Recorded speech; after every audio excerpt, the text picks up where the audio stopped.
Здраво был объявлен чрезвычайная ситуация, и в город Мирный в срочном порядке в 8 часов из города Якутска вылетела бригада медиков, примерно около 20 человек. Это по 3 хирурга, по 3 нейрохирурга, травматолога, анестезиолога, операционной и сестры и анестезистки. Сейчас медики находятся в центральной районной больнице, готовы оказать помощь.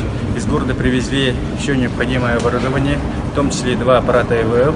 Это на тот случай, если придется отвозить в город Якутск пострадавших. Здесь находится министр здравоохранения Михаил Егорович Охлопков. Мы находимся прямо на станции Мир, на руднике Мир.